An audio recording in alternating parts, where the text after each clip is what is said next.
오늘의 주요 뉴스입니다. 전북 지역에서 지난 25일 하루 동안 45명이 코로나19 확진 판정을 받아 올해 최다 확진자 수를 기록했습니다.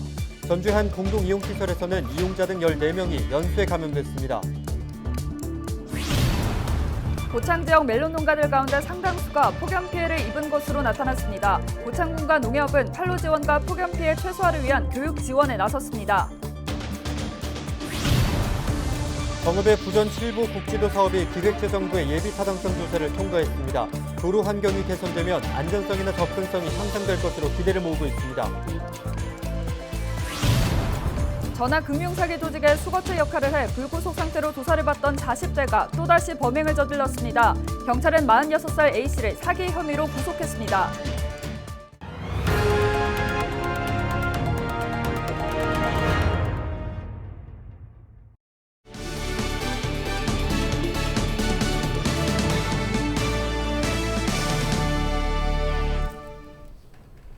여러분 안녕하십니까? 헬로TV 전북 뉴스입니다. 전북 지역에서 지난 25일 하루 동안 45명이 코로나19 확진 판정을 받아 올해 최다 확진자 수를 기록했습니다. 지난 25일부터 26일 오후 5시까지 도내 코로나19 확진자는 63명이 추가 발생했습니다. 지역별로는 전주 29명, 부안 13명, 군산 10명, 완주 5명, 익산 3명, 진안 1명입니다.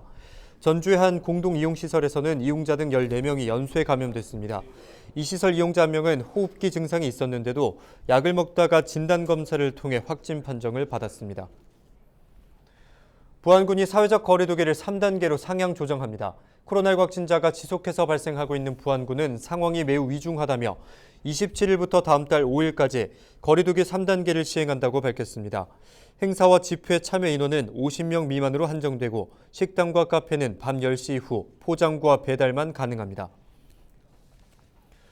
정읍과 고창에서 굵직한 현안 사업이 본격적으로 시작됩니다. 고창과 부안을 잇는 노을대교를 비롯해 정읍의 부전 7보 국지도 사업도 기획재정부의 예비 타당성 조사 심의에서 타당성이 있는 것으로 결론 났는데요. 정명기 기자가 보도합니다.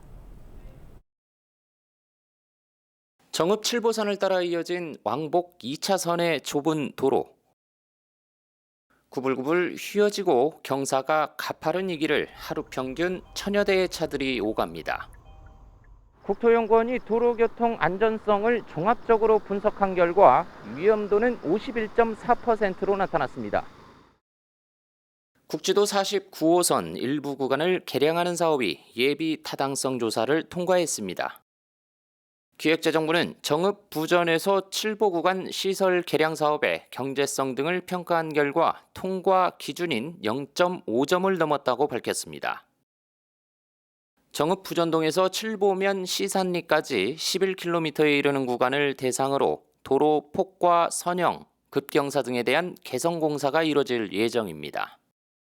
정읍에는 국도 49호선이 있고 고창에는 노을대교가 있었어요.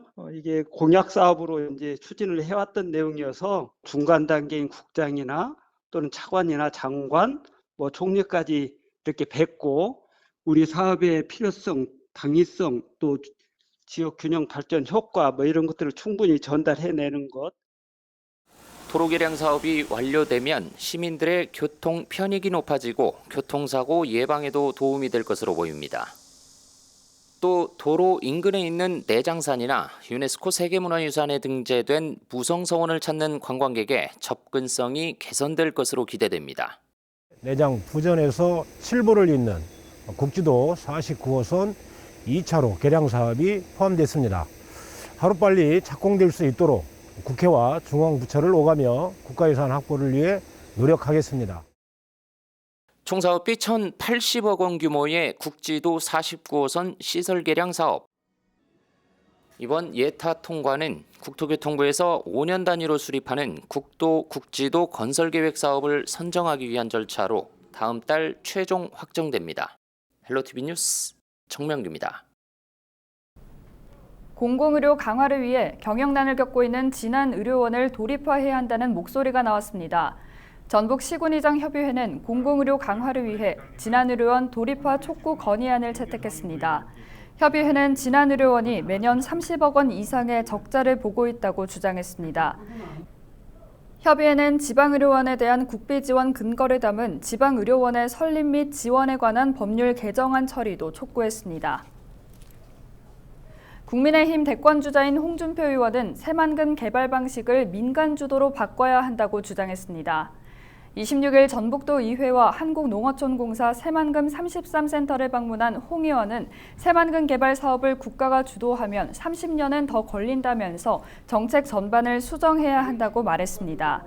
홍 의원은 기업에 10년 이상 법인세를 면제해주고 한국법을 적용하지 않는 특구로 조성하는 등 이른바 홍콩식 개발이 필요하다고 강조했습니다. 농가 소득을 높여주는 효자 종목으로 떠오르고 있는 고창 지역 멜론 농가들 가운데 상당수가 폭염 피해를 입은 것으로 알려졌습니다. 고창군과 농협들은 판로 지원과 폭염 피해 최소화를 위한 교육 지원에 나서고 있습니다. 김남우 기자가 보도합니다. 고창군 무장면에 위치한 멜론 농장입니다. 수확철을 맞은 멜론 가운데 상당수가 잎이 누렇게 변하면서 말라 죽어가는 현상이 보이고 있습니다. 최근 폭염으로 지열이 급상승해 뿌리가 상한 멜론입니다.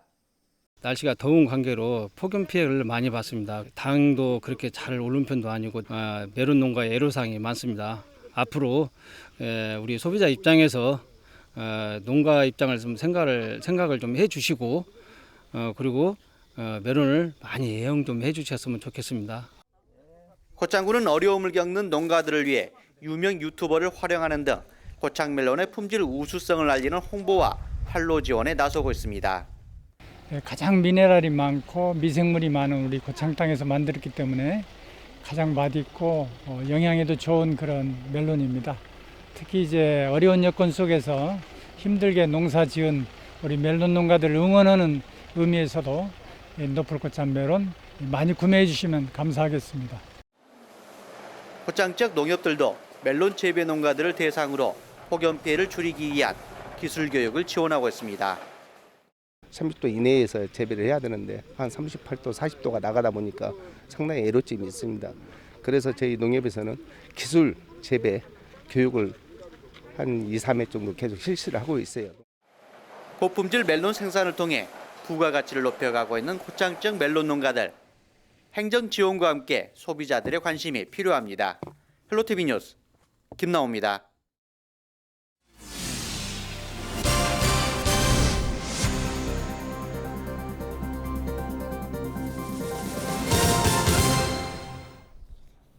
전화금융사기, 즉 보이스피싱 조직의 수거책 역할을 하다 불구속 상태로 조사를 받던 40대가 또다시 범행을 저질러 구속됐습니다. 전주 완산경찰서는 사기 혐의로 46살 A씨를 구속했다고 밝혔습니다. A씨는 지난 23일 오후 3시쯤 전주시 완산구 평화도의 한 길가에서 피해자 B씨로부터 현금 4,200만 원을 가로챈 채 보이스피싱 조직에 건네려 한 혐의를 받고 있습니다. A씨는 다른 지역에서 비슷한 범행을 저질러 불구속 상태로 조사를 받고 있던 것으로 확인됐습니다. 전국의 16개 화장품 업체가 남원시 코스메틱 비즈센터에 입주하기로 했습니다. 남원시는 이들 업체들이 내년 상반기에 남원시 코스메틱 비즈센터가 완공되면 차례로 입주하게 된다고 밝혔습니다. 코스메틱 비즈센터는 임대아파트형 기업 입주 공간으로 시와 중소벤처기업부가 260억 원을 들여 남원시 노암산업단지 화장품 집적화단지에 건립하고 있습니다.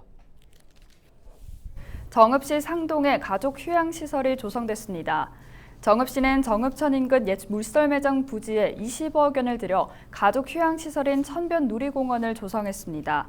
공원에는 오두막과 분무기, 짚라인 등이 있으며 오는 27일 문을 엽니다. 천변 누리공원에는 LED 경관 조명이 설치돼 밤에도 이용할 수 있으며 입장료는 무료입니다. 천변 누리공원이 27일 개장을 앞두고 있습니다. 가족과 함께 아이들이 안전하게 뛰놀 수 있는 자연 친화적 공간인 천변 누리공원이 정읍 시민의 휴식과 힐링의 명소로 자리매김해 나갈 것입니다.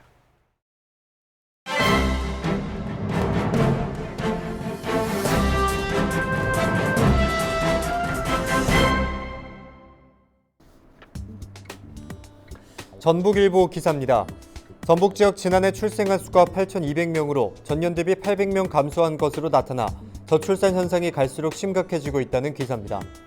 통계청이 발표한 2020년 출생 통계에 따르면 전북 등 모든 시도에서 전년 대비 출생아 수가 감소한 것으로 집계됐다고 합니다. 전년 대비 출생아 수는 대구가 마이너스 15.4%, 인천이 마이너스 13.4% 순으로 많이 감소했고 전북은 9% 감소한 것으로 나타났다는 겁니다. 이는 전국 평균 출생아 수 감소율인 10%에 근접한 수치입니다. 전북일보는 이번 출생아 수 집계는 지난 1970년 출생통계 작성 이래 최저치를 기록한 것이라는 분석이 나온다고 했는데요.